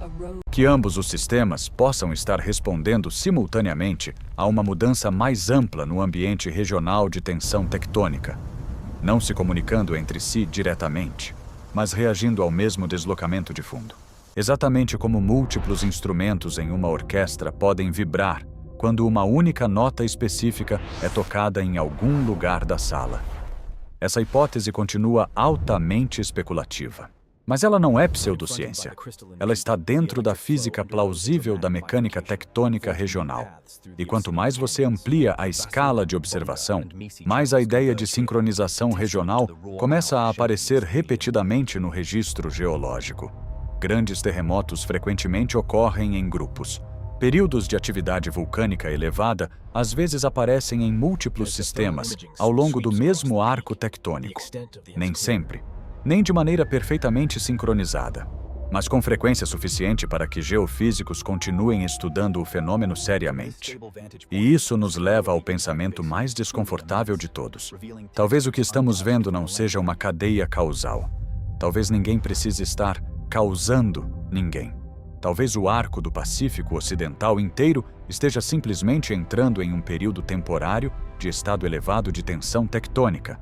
E se isso for verdade, então o dia 8 de maio pode não ter sido o evento principal. Pode ter sido apenas o primeiro momento em que o padrão ficou impossível de ignorar. Parte 10. A questão da sincronização. Existe um motivo pelo qual os cientistas ficam tão cautelosos ao usar palavras como sincronização quando falam sobre sistemas naturais. Porque sincronização implica conexão, e conexão implica mecanismo, e mecanismo exige evidência. Mas a Terra frequentemente se comporta de maneiras que parecem sincronizadas, mesmo quando os mecanismos exatos ainda não estão completamente compreendidos. Pense em sistemas climáticos. Um El Niño começa no Pacífico e meses depois padrões de chuva mudam na América do Sul, incêndios florestais aumentam na Indonésia e secas aparecem em partes da África. Sistemas separados por oceanos inteiros, respondendo à mesma reorganização subjacente do fluxo de energia. A tectônica também é um sistema de fluxo de energia. A litosfera não é estática. Ela está constantemente armazenando tensão e liberando tensão. As placas estão sempre empurrando, sempre deslizando, sempre deformando. O planeta inteiro está mecanicamente acoplado. Não rigidamente, não instantaneamente, mas acoplado. A dificuldade está na escala. Sistemas tectônicos operam em escalas espaciais e temporais tão grandes que distinguir causalidade verdadeira de coincidência estatística se torna incrivelmente complicado. Se dois terremotos acontecem separados por algumas dezenas de quilômetros, modelos de transferência de tensão conseguem frequentemente mostrar relações plausíveis entre eles. Quando a distância se torna de centenas ou milhares de quilômetros, a situação fica muito menos clara. Mas menos clara não significa impossível. Grandes reorganizações tectônicas regionais podem alterar campos de tensão em escalas enormes, e sistemas vulcânicos são extremamente sensíveis à pressão, especialmente sistemas que já estão próximos de um estado crítico. Esse detalhe importa, porque um vulcão não precisa ser totalmente forçado por uma mudança tectônica externa para responder a ela. Às vezes, tudo o que um sistema precisa é um pequeno empurrão adicional quando já está perigosamente próximo do limite. Imagine uma pedra posicionada na beira de uma encosta íngreme. A gravidade já está fazendo quase todo o trabalho. A pedra já está instável. Um toque leve pode ser suficiente para iniciar o deslizamento. Sob essa estrutura, mudanças regionais de tensão não precisariam criar erupções diretamente. Elas precisariam apenas aproximar sistemas já instáveis de um ponto crítico. E isso nos traz de volta ao Dukono, porque o comportamento do Dukono em 8 de maio sugere um sistema que claramente já estava mais pressurizado do que aparentava estar. A pergunta é, por quê? Os dados sísmicos anteriores à erupção não mostraram um precursor dramaticamente óbvio. Não houve semanas de inflação extrema do solo, nenhuma escalada massiva e altamente divulgada no nível de alerta, nenhum sinal inequívoco de que uma erupção anômala de quase 11 quilômetros estava prestes a acontecer. Isso é parte da razão pela qual o evento deixou tantos vulcanólogos desconfortáveis. Não porque tenha sido apocalíptico, mas porque pareceu surgir a partir de um sistema que, segundo todos os indicadores visíveis, ainda operava dentro de seus parâmetros normais. E sistemas que produzem desvios extremos sem sinais precursores claros são sistemas difíceis de modelar, difíceis de prever, difíceis de confiar. Enquanto isso, Sakurajima já estava em um período ativo conhecido. Seu evento de 8 de maio não foi estatisticamente tão anômalo quanto o do Dukono, mas seu posicionamento temporal dentro da sequência regional é o que mantém a atenção dos pesquisadores presa a essa linha do tempo inteira. Não porque exista evidência de causalidade direta, mas porque agrupamentos às vezes são exatamente a forma como estados regionais elevados de tensão tectônica se manifestam. E a história geológica contém exemplos suficientes disso para impedir que cientistas simplesmente descartem o padrão por completo. O problema é que a história geológica também contém inúmeros exemplos de agrupamentos que não significaram absolutamente nada. E isso nos coloca exatamente onde estamos agora. Observando, calculando, esperando para descobrir se maio de 2026 será lembrado como uma coincidência estatística extraordinária, ou como o início de uma sequência maior. Parte 11. O que as agências de monitoramento estão observando agora? Neste exato momento, enquanto você assiste a este vídeo, Múltiplas agências de monitoramento ao redor do Pacífico Ocidental continuam analisando os dados produzidos pelos eventos de 8 de maio. O PVMB-BG, na Indonésia, continua monitorando o Dukono. A Agência Meteorológica do Japão continua monitorando Sakurajima. O PIVOX continua acompanhando a atividade sísmica e vulcânica nas Filipinas. Satélites continuam rastreando dispersão de cinzas, emissões de dióxido de enxofre e anomalias térmicas. Sismógrafos continuam registrando o movimento da crosta. Sensores de deformação continuam medindo mudanças microscópicas no solo. E tudo isso está acontecendo porque sistemas tectônicos raramente contam suas histórias completas em um único dia. Grandes eventos frequentemente possuem pós-fases, réplicas, ajustes secundários, reorganizações posteriores de tensão.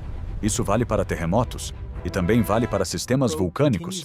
Depois da erupção de 8 de maio, o Dukono retornou ao padrão contínuo de atividade eruptiva de baixo nível pelo qual é conhecido. Isso é importante. Nenhuma escalada imediata ocorreu após o paroxismo.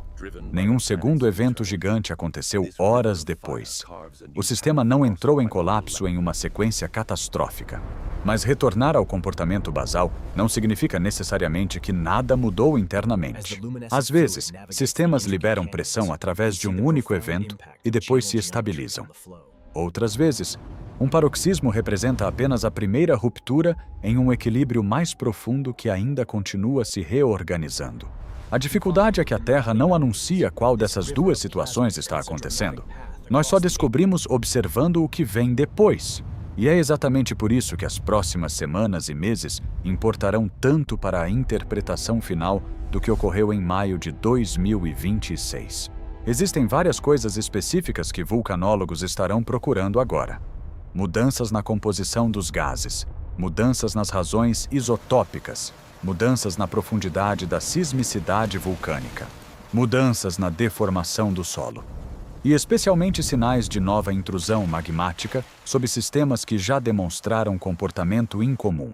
Se o Dukono permanecer relativamente estável depois do evento de 8 de maio, a interpretação mais provável acabará sendo que o sistema experimentou uma liberação episódica de pressão excepcional, mas isolada. Algo raro, algo estatisticamente improvável, mas ainda assim um evento singular. Se, por outro lado, novas anomalias começarem a aparecer ao longo do mesmo arco tectônico, ou se o próprio Dukono voltar a produzir comportamento fortemente fora da linha de base, então a interpretação regional ganhará peso rapidamente. Porque em ciência, padrões não são definidos apenas pela intensidade dos eventos. Eles são definidos pela repetição. Uma única anomalia é uma curiosidade.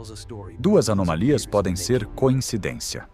Uma sequência contínua de anomalias começa a aparecer um sistema mudando de estado. E isso é exatamente o que ninguém consegue determinar ainda. Se estamos observando uma coincidência extremamente rara, ou o início de uma reorganização tectônica regional mais ampla. Outro fator importante é o solar. Porque o Sol também esteve ativo durante esse período. No início de maio de 2026, múltiplas explosões solares classe M e atividade geomagnética elevada estavam sendo registradas. Agora precisamos ser extremamente cuidadosos aqui. Não existe evidência científica sólida demonstrando que tempestades solares causam diretamente terremotos ou erupções vulcânicas. Essa afirmação permanece altamente controversa e amplamente não comprovada. Mas alguns pesquisadores continuam explorando se a atividade geomagnética extrema pode modular de maneira muito pequena tensões já existentes em sistemas tectônicos que estejam próximos de estados críticos. A palavra importante aqui é modular, não causar. Mesmo dentro das hipóteses mais especulativas, o Sol não estaria criando atividade tectônica do nada. A ideia seria apenas a de pequenas influências adicionais sobre sistemas que já estão altamente tensionados. A maioria dos geofísicos continua cética quanto a essa conexão. E corretamente cética. Mas o fato de a discussão continuar existindo mostra o quanto nossa compreensão sobre acoplamento planetário ainda permanece incompleta. A Terra é um sistema absurdamente complexo. E sistemas complexos às vezes produzem comportamentos emergentes que só compreendemos depois que eles já aconteceram. Parte do que torna o dia 8 de maio tão perturbador não é apenas aquilo que aconteceu. É aquilo que ele revelou sobre o quanto ainda não compreendemos completamente. A ciência moderna é extremamente boa em monitoramento. Nós conseguimos detectar deformações milimétricas no solo a partir do espaço, conseguimos medir gases vulcânicos em órbita, conseguimos registrar terremotos do outro lado do planeta. Mas previsão é uma coisa completamente diferente de monitoramento, especialmente quando estamos falando de sistemas caóticos, não lineares e profundamente complexos. Vulcões não funcionam como máquinas simples, eles funcionam como sistemas críticos dinâmicos. Pressão, temperatura, viscosidade do magma, conteúdo de gases, estrutura do conduto, fraturas tectônicas, hidrologia subterrânea. Tudo isso interage simultaneamente. Pequenas mudanças em uma variável podem produzir efeitos desproporcionais em outra.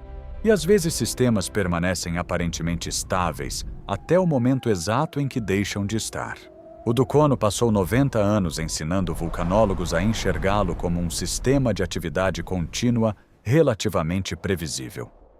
Então, em apenas 16 minutos, ele lembrou todo mundo de que previsível não significa controlado, não significa compreendido completamente e definitivamente não significa seguro. Esse é um dos temas mais importantes de toda esta história. Não medo, não catastrofismo, humildade.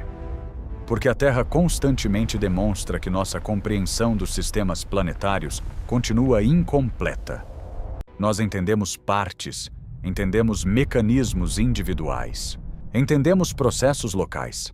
Mas o acoplamento completo entre tectônica, vulcanismo, atmosfera e redistribuição regional de tensão ainda é um campo cheio de perguntas abertas. E perguntas abertas se tornam especialmente desconfortáveis quando começam a aparecer agrupadas ao redor de eventos reais, especialmente eventos que matam pessoas. As 3 mortes nas encostas do Dukono em 8 de maio importam aqui por um motivo que vai além da tragédia humana imediata. Elas representam a diferença entre um evento geológico abstrato e um evento físico real. É fácil olhar para gráficos sísmicos e imagens de satélite como se estivéssemos observando sistemas teóricos. Mas sistemas tectônicos não acontecem em modelos computacionais. Eles acontecem em lugares onde seres humanos vivem, onde pessoas trabalham, onde cidades inteiras existem à sombra de vulcões ativos porque solo vulcânico é fértil, água é abundante e gerações anteriores aprenderam a coexistir com riscos permanentes. Kagoshima existe porque seres humanos sempre foram atraídos para regiões vulcânicas apesar do perigo. As comunidades ao redor do Dukono existem pelo mesmo motivo. Civilizações repetidamente constroem suas vidas próximas de sistemas geológicos ativos porque esses sistemas também fornecem recursos extraordinários: solo fértil, minerais, água, energia geotérmica, rotas comerciais.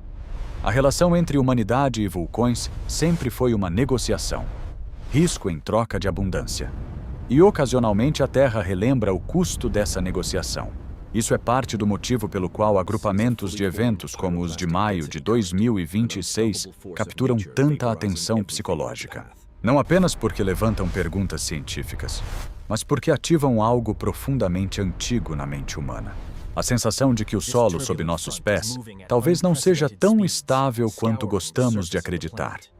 E, historicamente, períodos de atividade tectônica elevada às vezes realmente vieram em ondas. O registro geológico contém múltiplos períodos em que terremotos e atividade vulcânica pareceram agrupar-se regionalmente. Nem sempre de maneira causal, nem sempre com mecanismos claros, mas frequentemente o suficiente para impedir cientistas de simplesmente ignorarem agrupamentos modernos quando eles aparecem. Isso não significa que maio de 2026 seja o início de algum cenário extremo, mas significa que os eventos merecem ser observados seriamente, porque sistemas planetários às vezes fornecem sinais precoces antes de mudanças maiores, e às vezes não fornecem. Essa é exatamente a parte desconfortável. Nós nunca sabemos qual das duas situações estamos vivendo até depois.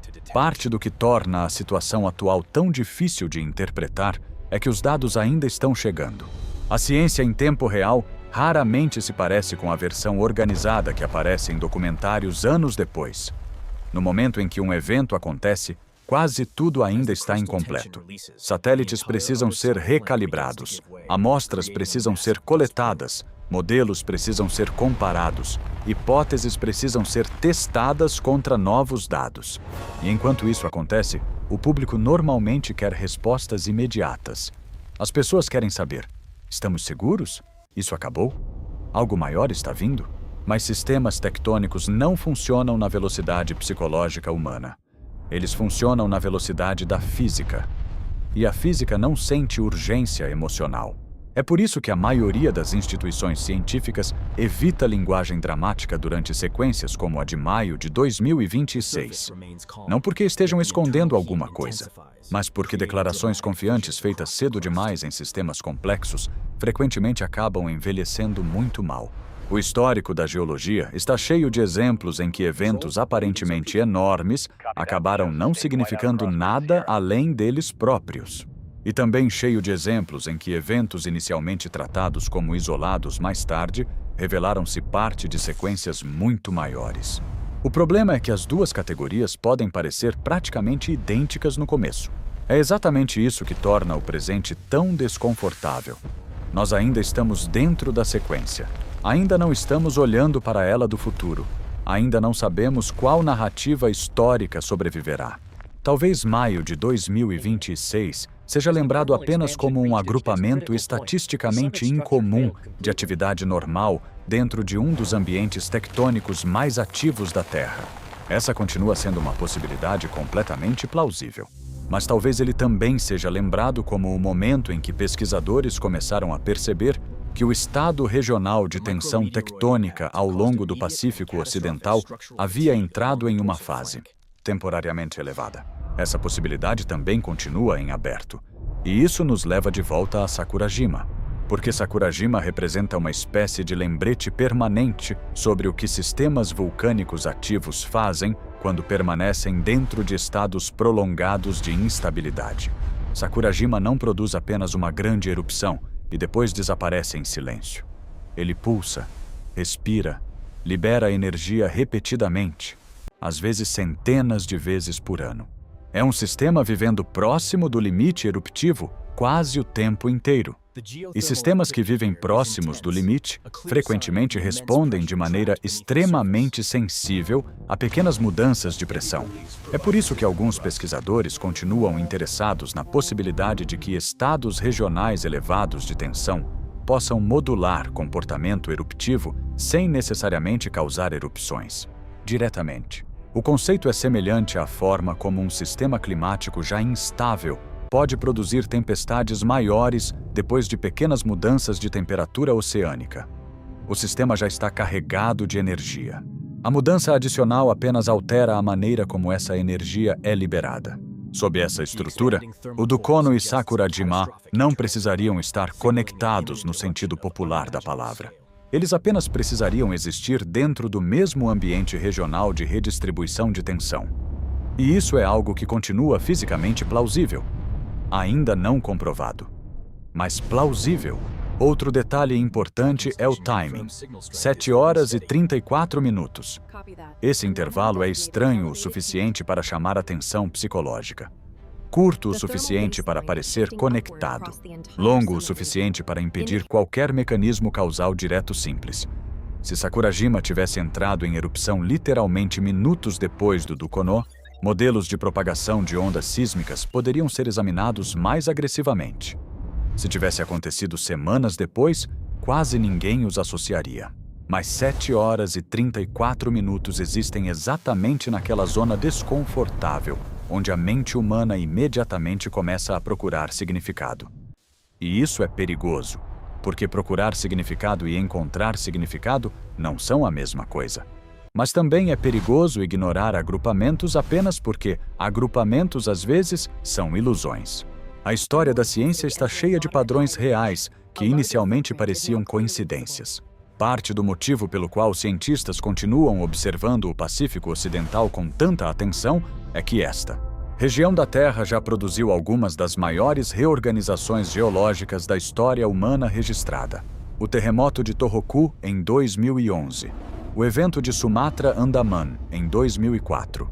Pinatubo, em 1991. Krakatoa, em 1883. O Pacífico Ocidental não é apenas ativo, ele é uma das principais válvulas de liberação tectônica do planeta.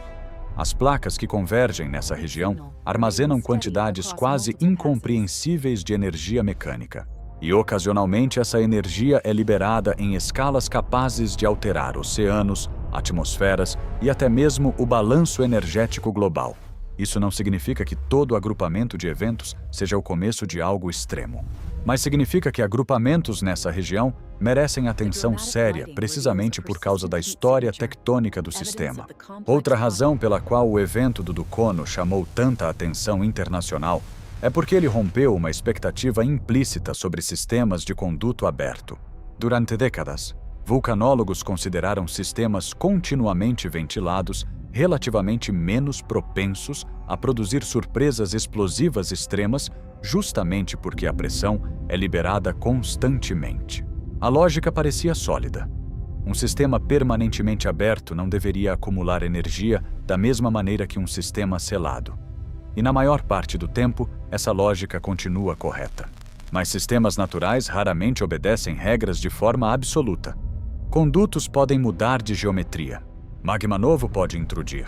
Voláteis podem se acumular em bolsões localizados. Fraturas podem abrir ou fechar. E pequenas mudanças internas podem alterar dramaticamente a dinâmica eruptiva de um vulcão aparentemente estável. É isso que torna sistemas complexos tão difíceis de modelar. O comportamento passado melhora previsões probabilísticas, mas nunca elimina a surpresa.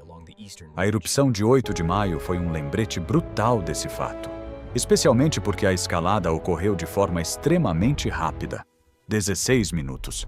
Isso é quase instantâneo em escalas geológicas, e rapidez importa, porque quanto menos tempo existe entre instabilidade inicial e paroxismo, menos oportunidade existe para alerta humano eficaz. Essa é uma das razões pelas quais eventos vulcânicos repentinos continuam tão perigosos mesmo na era moderna de monitoramento por satélite. Nem todo sistema fornece semanas de aviso. Nem todo sistema infla dramaticamente antes de entrar em erupção. Alguns simplesmente cruzam um limite interno e liberam energia quase imediatamente. E isso nos leva novamente à pergunta central. O que exatamente mudou dentro do Dukono antes do dia 8 de maio? Até agora, existem várias hipóteses competindo entre si. Uma delas sugere que um novo pulso de magma rico em gases entrou na parte superior do sistema magmático. Outra propõe mudanças estruturais no conduto que temporariamente permitiram acumulação localizada de pressão.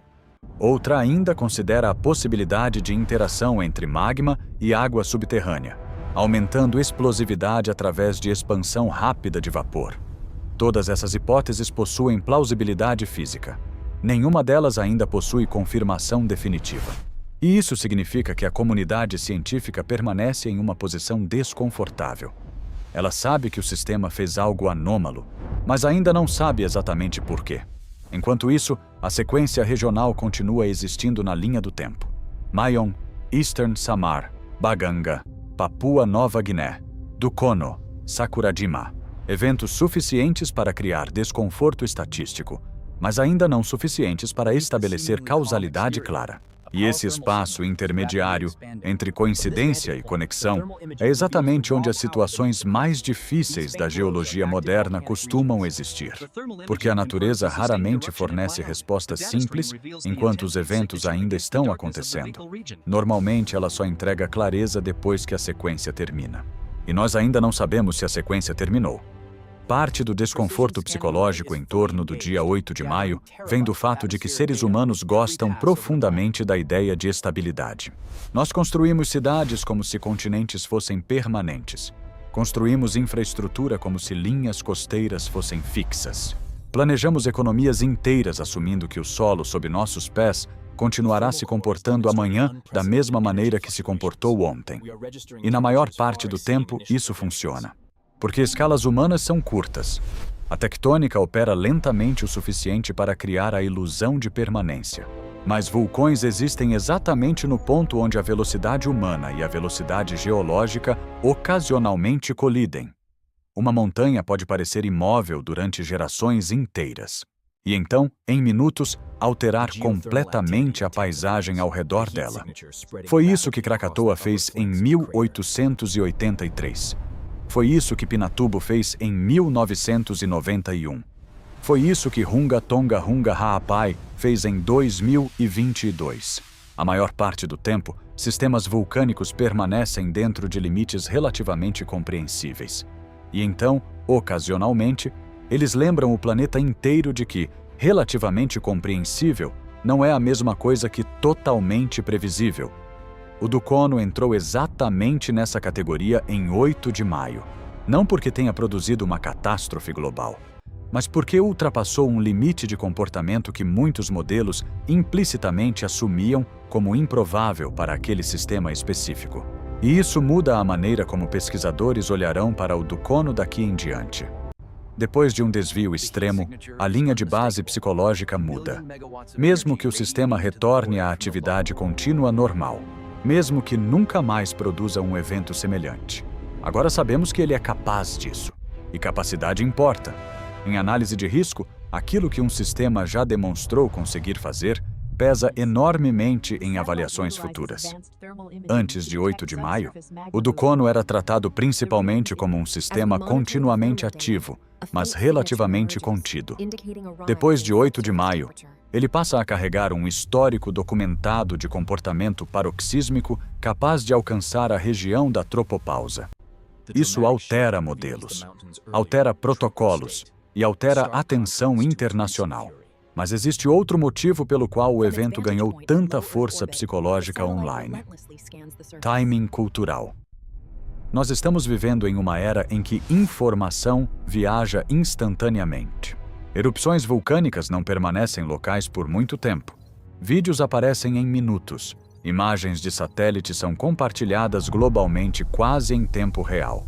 Gráficos sísmicos circulam nas redes sociais antes mesmo de análises formais serem concluídas. Isso cria um ambiente no qual agrupamentos de eventos se tornam emocionalmente amplificados muito rapidamente.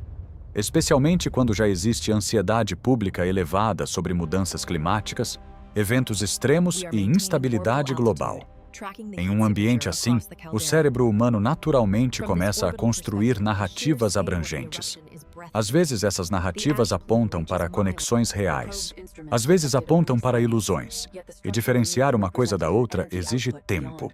Tempo é exatamente aquilo que ainda não tivemos desde o dia 8 de maio. Ainda estamos muito próximos dos eventos. Ainda não temos distância histórica suficiente para separar claramente ruído de sinal. Mas existe algo importante que pode ser dito agora mesmo com bastante confiança. Independentemente de a sequência de maio de 2026 acabar representando coincidência estatística ou mudança regional real de tensão tectônica, o Dukono produziu um dos eventos eruptivos mais incomuns de sua história moderna registrada. Isso já é verdade, independentemente de qualquer interpretação maior. E Sakurajima realmente produziu uma erupção explosiva significativa horas depois ao longo do mesmo arco tectônico. Isso também já é verdade. Os dados básicos não estão em disputa. O que permanece em disputa é o significado mais amplo desses dados. E é exatamente aí que ciência e narrativa frequentemente começam a se separar. Narrativas querem conclusões rápidas. A ciência geralmente exige observação prolongada, especialmente quando sistemas planetários complexos estão envolvidos. Parte do desafio aqui é que a geologia raramente fornece finais claros em tempo real.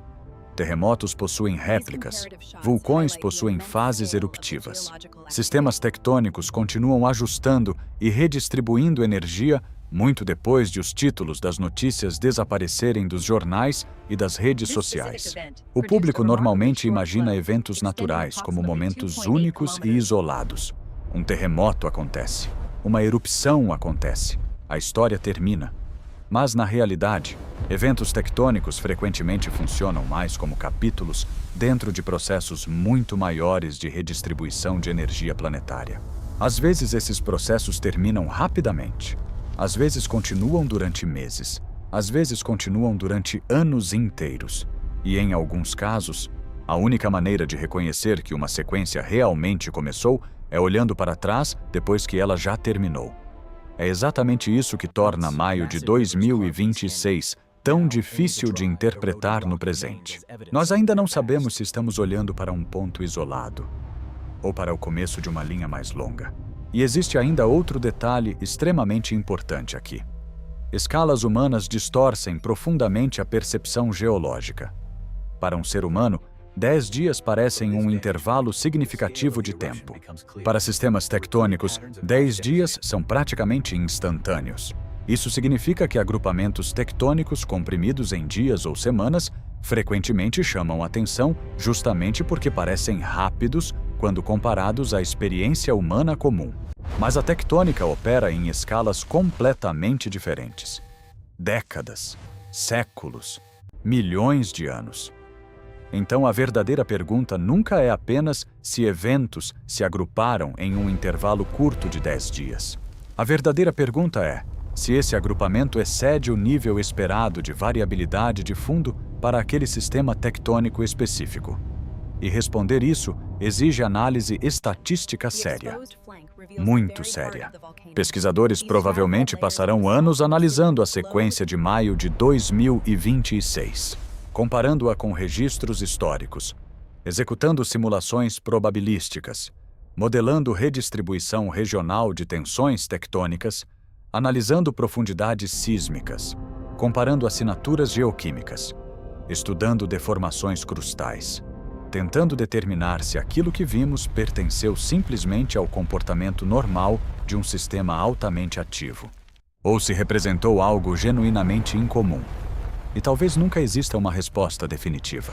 Isso acontece muito mais frequentemente na ciência do que a maioria das pessoas imagina. Nem toda pergunta termina com certeza absoluta. Algumas terminam apenas com probabilidades melhores. Mas já existem algumas conclusões provisórias que podem ser feitas com um nível razoável de confiança. Primeira, o evento do Dukono foi estatisticamente anômalo em relação à sua linha de base moderna registrada. Isso é real. Segunda, a sequência regional de atividade tectônica e vulcânica ao longo do Pacífico Ocidental durante os 10 dias anteriores ao evento também é real.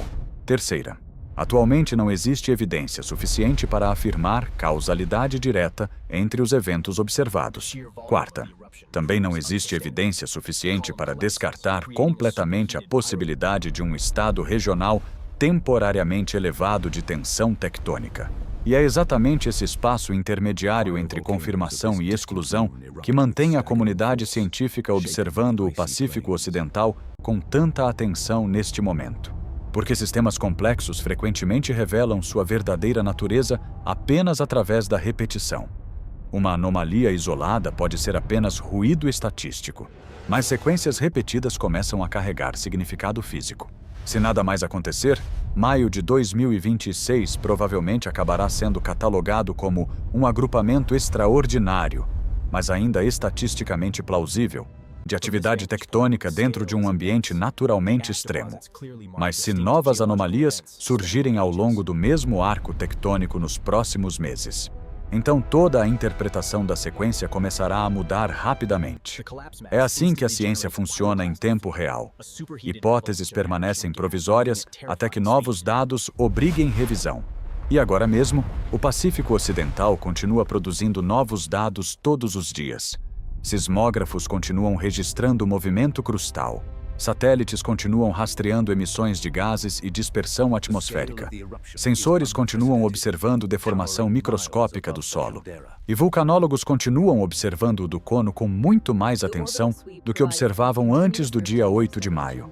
Porque depois que um sistema cruza um limite inesperado, ninguém volta a enxergá-lo da mesma forma novamente. Parte 19. Existe uma tendência humana muito antiga de enxergar a Terra como estável até o momento em que ela deixa de ser. Civilizações inteiras foram construídas sobre essa suposição. E, Honestamente, elas precisavam ser construídas assim. Nenhuma sociedade consegue funcionar se cada geração viver esperando constantemente a próxima reorganização tectônica catastrófica. Então nós normalizamos o solo, normalizamos o oceano, normalizamos montanhas e começamos lentamente a tratar estabilidade temporária como se fosse estabilidade permanente. Mas vulcões existem precisamente para destruir essa ilusão de tempos em tempos. Eles lembram a humanidade de que a superfície do planeta não é uma estrutura fixa. Ela é um sistema dinâmico, um sistema constantemente reciclado pelo fluxo interno de calor da Terra. O magma abaixo do Dukono estava se movendo muito antes da existência de qualquer civilização humana moderna. As placas sob Sakurajima já estavam convergindo antes mesmo de existir a palavra Japão. Escalas geológicas tornam a experiência humana incrivelmente pequena. E isso faz parte do motivo pelo qual agrupamentos tectônicos produzem um impacto psicológico tão profundo. Eles nos forçam a perceber novamente que a estabilidade que sentimos é parcialmente uma construção perceptiva. A Terra não está parada. Ela apenas normalmente se move devagar demais para notarmos, até que, de repente, ela não se move mais devagar. O evento de 8 de maio no Dukono foi um desses momentos. Não porque tenha sido o maior evento vulcânico do século. Não porque tenha produzido um desastre climático global, mas porque rompeu uma expectativa. E sistemas que rompem expectativas tendem a permanecer na memória científica por muito tempo. Existe também um detalhe importante sobre sistemas críticos que vale a pena entender aqui. Muitos sistemas complexos passam longos períodos parecendo estáveis, enquanto silenciosamente se aproximam de estados críticos. Florestas acumulam biomassa antes de incêndios. Mercados financeiros acumulam fragilidade antes de colapsos. Sistemas tectônicos acumulam tensão antes de terremotos. E sistemas vulcânicos às vezes acumulam pressão enquanto ainda aparentam operar normalmente. Isso não significa que todo sistema ativo esteja prestes a falhar catastroficamente. Mas significa que comportamento estável não é garantia de estabilidade verdadeira. Às vezes é apenas aparência superficial. Uma das razões pelas quais vulcanólogos acompanham tão cuidadosamente deformação do solo, emissões gasosas e assinaturas sísmicas é exatamente porque sistemas podem mudar internamente antes que mudanças externas visíveis apareçam. O desconforto gerado pelo Dukono vem do fato de que o sistema aparentemente produziu um desvio extremo, sem fornecer um precursor dramaticamente claro. Isso não significa que nenhum precursor existiu. Talvez sinais sutis apareçam retroativamente nos dados conforme pesquisadores continuem analisando o evento.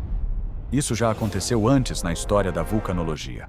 Padrões invisíveis em tempo real tornam-se óbvios apenas depois. Mas no momento atual, o evento ainda parece ter surgido de forma surpreendentemente rápida. E rapidez reduz confiança. Porque sistemas que conseguem surpreender monitoramento moderno são sistemas que inevitavelmente recebem atenção muito maior depois. Enquanto isso, Sakurajima continua ativo. O Dukono continua ativo. Mayon continua ativo. Todo o Pacífico Ocidental continua exatamente aquilo que sempre foi. Um dos ambientes tectônicos mais energéticos da Terra. Talvez maio de 2026 seja lembrado apenas como uma janela estatisticamente intensa dentro de um sistema naturalmente extremo. Isso continua totalmente possível. Mas talvez ele também seja lembrado como um daqueles raros momentos em que múltiplos sistemas começaram a se mover de maneira estranhamente sincronizada antes que pesquisadores compreendessem completamente o motivo. E se a história da geologia ensina alguma coisa, é que o planeta frequentemente faz sentido apenas em retrospecto, nunca no momento exato em que os eventos estão acontecendo.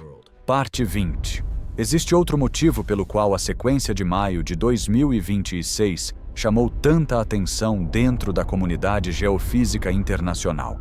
Ela aconteceu em um momento em que múltiplos sistemas planetários já estavam sendo observados sob níveis elevados de estresse. Temperaturas oceânicas anômalas. Atividade geomagnética elevada. Padrões atmosféricos incomuns. Nenhum desses fatores causa diretamente erupções vulcânicas.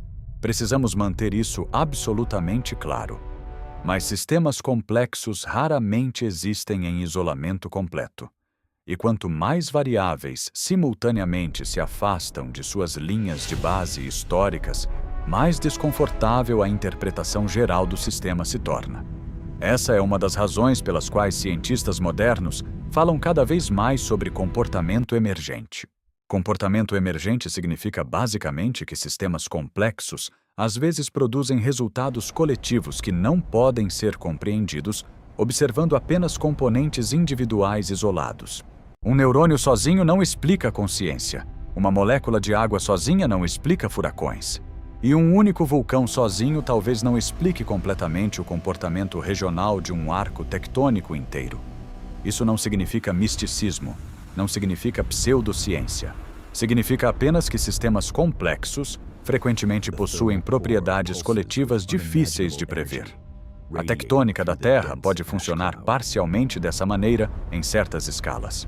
Essa possibilidade continua sendo pesquisada seriamente, especialmente em relação à forma como tensão tectônica regional, fluxo magmático e atividade sísmica podem interagir ao longo de grandes sistemas de limites de placas. O Arco do Pacífico Ocidental é exatamente esse tipo de sistema. Milhares de quilômetros de zonas de subducção interconectadas, múltiplos reservatórios magmáticos, falhas ativas e dezenas de vulcões funcionando simultaneamente dentro da mesma arquitetura tectônica mais ampla. Sob condições normais, o sistema libera energia continuamente através de terremotos menores, erupções moderadas e deformação gradual da crosta. Mas, ocasionalmente, a distribuição dessa energia parece mudar. E quando ela muda, agrupamentos começam a aparecer. Isso já aconteceu antes em registros históricos. Períodos de atividade tectônica intensificada frequentemente parecem produzir janelas temporárias de sincronização parcial entre sistemas diferentes. Nem sempre perfeitamente alinhadas, nem sempre causalmente conectadas, mas alinhadas o suficiente para gerar debates científicos prolongados. O que torna maio de 2026 particularmente interessante é que o Dukono adicionou um elemento inesperado à sequência. Sakurajima entrando em erupção durante um período ativo não é surpreendente. Mayon produzindo fluxos piroclásticos sob alerta elevado também não é surpreendente. Terremotos moderados ao longo das Filipinas não são surpreendentes. Mas um sistema de conduto aberto com 90 anos de comportamento relativamente estável, produzindo um paroxismo capaz de alcançar a tropopausa. Isso muda a textura estatística da sequência inteira, porque anomalias verdadeiras carregam peso desproporcional dentro de agrupamentos. Elas funcionam como sinais amplificadores. E é exatamente isso que o Dukono se tornou em 8 de maio. Um amplificador psicológico, um amplificador estatístico e possivelmente um amplificador geofísico também, embora essa última parte permaneça sem confirmação. O fato de a erupção ter acontecido tão rapidamente aumenta ainda mais a sensação de desconforto. 16 minutos. É isso que continua aparecendo repetidamente nos relatórios. 16 minutos entre estabilidade aparente e um evento capaz de tocar a fronteira da estratosfera. Essa velocidade importa, porque ela reduz a margem humana de reação e também reduz a confiança que pesquisadores possuem em relação à capacidade de antecipar comportamento futuro do sistema. Se o Dukono conseguiu fazer isso uma vez, a pergunta inevitável passa a ser: ele consegue fazer de novo? E neste momento a única resposta honesta é: ninguém sabe. Parte 21. E talvez essa seja a parte mais importante de toda esta história.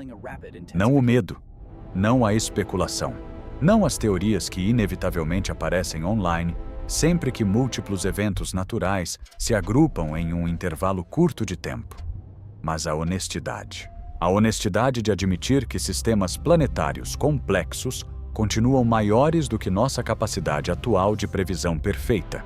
Nós conseguimos monitorar mais do que qualquer civilização anterior na história humana. Conseguimos enxergar deformação do solo em escala milimétrica a partir do espaço. Conseguimos medir composição atmosférica global quase em tempo real.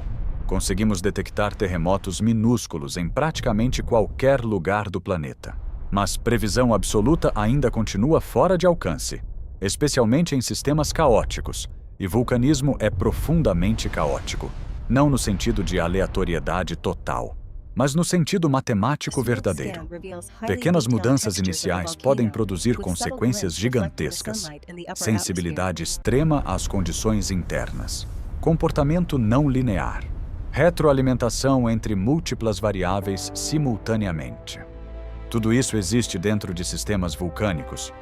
O Ducono lembrou o mundo disso em 8 de maio. Um sistema que parecia compreendido. Um sistema que parecia comportar-se dentro de limites conhecidos. E então, durante 16 minutos, ele mostrou algo diferente. Algo maior. Algo capaz de alcançar a própria fronteira da estratosfera. Talvez o sistema simplesmente tenha liberado uma pressão acumulada rara e agora volte lentamente ao equilíbrio. Isso continua totalmente possível. Talvez maio de 2026 termine sendo apenas um agrupamento estatístico improvável dentro de um dos ambientes tectônicos mais ativos da Terra. Isso também continua possível, mas existe outra possibilidade que ninguém consegue descartar completamente ainda. Que o Arco do Pacífico Ocidental esteja atravessando um período temporário de redistribuição elevada de tensão tectônica.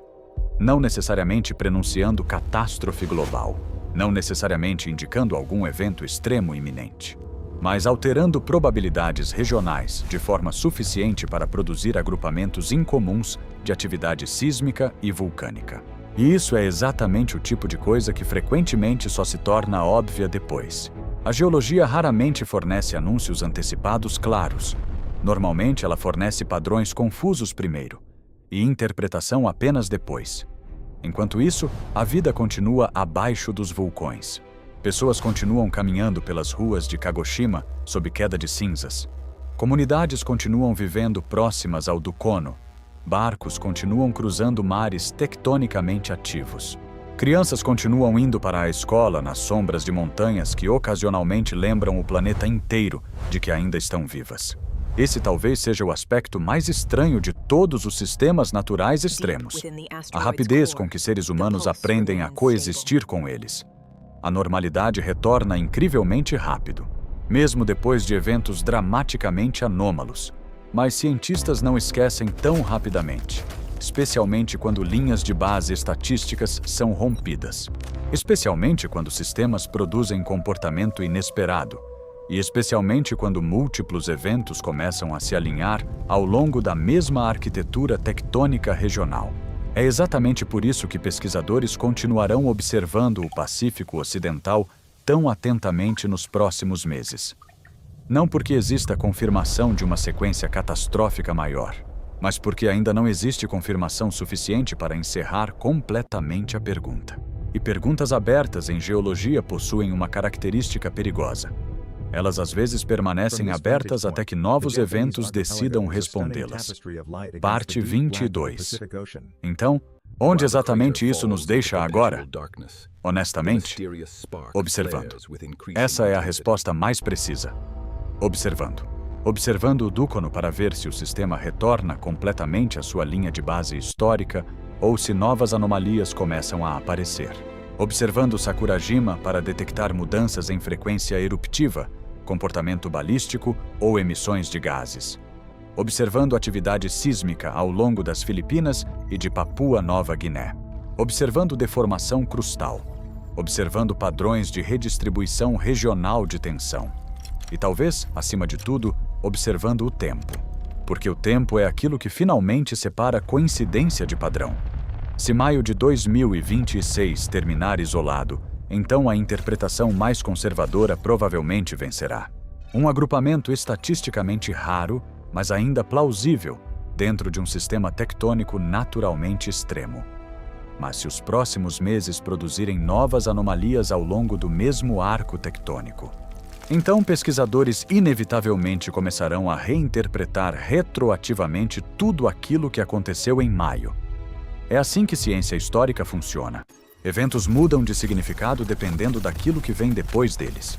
O próprio Krakatoa parecia inicialmente apenas mais uma grande erupção regional. Somente depois sua importância global ficou completamente clara. O terremoto de Sumatra em 2004 inicialmente parecia apenas um terremoto gigantesco. Depois veio o tsunami. Depois vieram os estudos sobre redistribuição regional de tensões. Depois vieram anos inteiros de reavaliação tectônica. A história geológica frequentemente é escrita em retrospecto. E neste momento nós ainda estamos dentro da primeira página da história de maio de 2026. Isso não significa que o próximo capítulo será pior. Talvez não seja. Talvez a sequência já tenha terminado. Talvez o Dukono tenha simplesmente produzido um evento raro, mas isolado. Talvez Sakurajima tenha apenas coincidido dentro da mesma janela temporal. Talvez tudo isso permaneça apenas uma sobreposição estatística extraordinária. Mas existe uma razão pela qual vulcanólogos continuam observando sistemas após grandes anomalias, mesmo quando a atividade superficial parece retornar ao normal. Porque sistemas internos nem sempre se reorganizam imediatamente. Às vezes pressão continua migrando. Às vezes magma continua se movendo em profundidade. Às vezes falhas continuam ajustando tensão durante semanas ou meses depois do evento principal. E às vezes o evento principal sequer é reconhecido como principal até muito depois. Essa incerteza não é sinal de incompetência científica. Ela é simplesmente o preço de estudar um planeta vivo. A Terra não é estática. Ela respira calor, move placas, fratura crosta, recicla oceanos, constrói montanhas e ocasionalmente libera energia em escalas grandes o suficiente para lembrar a humanidade inteira de que estabilidade sempre foi parcialmente uma ilusão temporária. O Dukono fez isso em 8 de maio, não através de destruição global, mas através de uma pergunta. Uma pergunta que continua sem resposta. O que exatamente mudou dentro daquele sistema para produzir um evento tão fora da escala de seu próprio comportamento histórico? E até que essa pergunta seja respondida, o evento continuará ocupando um lugar desconfortável na vulcanologia moderna. Não como prova de catástrofe iminente, mas como prova de que até sistemas aparentemente bem compreendidos ainda conseguem surpreender o planeta inteiro. Parte 23. E talvez seja exatamente aí que toda esta história realmente termina. Não em uma conclusão, mas em uma observação contínua. Porque o planeta ainda não terminou de falar. Neste momento, enquanto você escuta estas palavras, o Dukono continua liberando cinzas sobre Halmahera. Sakurajima continua respirando sobre Kagoshima. Sismógrafos continuam registrando pequenas vibrações invisíveis sob o Pacífico Ocidental. Placas tectônicas continuam deslizando umas contra as outras em velocidades lentas demais para os olhos humanos perceberem, mas rápidas o suficiente para remodelar continentes ao longo do tempo. Tudo continua em movimento. E isso talvez seja o pensamento mais importante de todos. Nós frequentemente imaginamos a Terra como cenário, algo fixo sobre o qual a história humana acontece. Mas geologicamente a Terra não é cenário. Ela é participante, ativa, dinâmica e ocasionalmente imprevisível. Maio de 2026 foi um lembrete disso. Um lembrete vindo de um vulcão que passou 90 anos ensinando cientistas a vê-lo como relativamente compreensível. E então, durante apenas 16 minutos, mostrou algo completamente diferente. Talvez o evento do Dukono permaneça isolado para sempre. Talvez nunca volte a produzir uma coluna próxima da tropopausa novamente. Talvez Sakurajima e toda a sequência regional acabem sendo lembrados apenas como um agrupamento estatístico extraordinário dentro de um sistema tectônico naturalmente extremo. Isso continua totalmente possível. Mas talvez não. Talvez pesquisadores olhem para trás daqui a anos e enxerguem maio de 2026 como o primeiro momento em que o Arco do Pacífico Ocidental começou a revelar uma mudança mais ampla em seu estado regional de tensão tectônica. Nós simplesmente ainda não sabemos. E esse ainda importa. Porque ciência não é apenas um conjunto de respostas. Ela também é a disciplina de permanecer honesto diante da incerteza. Especialmente quando sistemas complexos estão envolvidos. Neste momento, a resposta mais honesta é simples. O agrupamento aconteceu. O paroxismo do Dukono aconteceu. A erupção de Sakurajima aconteceu. A sequência regional aconteceu. Tudo isso é real. O significado mais amplo desses eventos permanece aberto. E perguntas abertas possuem uma maneira estranha de permanecer silenciosas até o instante em que deixam de estar. É por isso que vulcanólogos continuarão observando o Pacífico Ocidental. É por isso que modelos continuarão sendo atualizados. É por isso que pesquisadores continuarão analisando amostras de cinzas, assinaturas sísmicas, deformação do solo e redistribuição regional de tensões durante meses ou até anos. Porque sistemas planetários raramente revelam imediatamente o que um evento realmente significou. Às vezes a compreensão chega apenas depois que o próximo evento acontece. E talvez essa seja a última coisa que vale a pena lembrar sobre o dia 8 de maio de 2026. Não foi apenas um dia de erupções. Foi um dia de perguntas. Perguntas sobre sincronização tectônica. Perguntas sobre sistemas críticos. Perguntas sobre os limites da previsão vulcânica moderna. E perguntas sobre se a Terra, silenciosamente, já começou outro período temporário de reorganização regional de tensão ao longo do Pacífico Ocidental. Talvez a resposta seja não. Talvez seja sim. Neste momento, ninguém consegue afirmar isso honestamente. Tudo o que podemos dizer é que o Dukono realmente alcançou a altitude que alcançou. Sakurajima realmente entrou em erupção horas depois. A sequência que os precedeu é real, e a interpretação de tudo isso continua aberta. E perguntas abertas na geologia, assim como na vida, possuem uma maneira de finalmente se fecharem através da linguagem dos eventos, e não através da linguagem das conclusões. Nós estamos observando, e a observação ainda não terminou.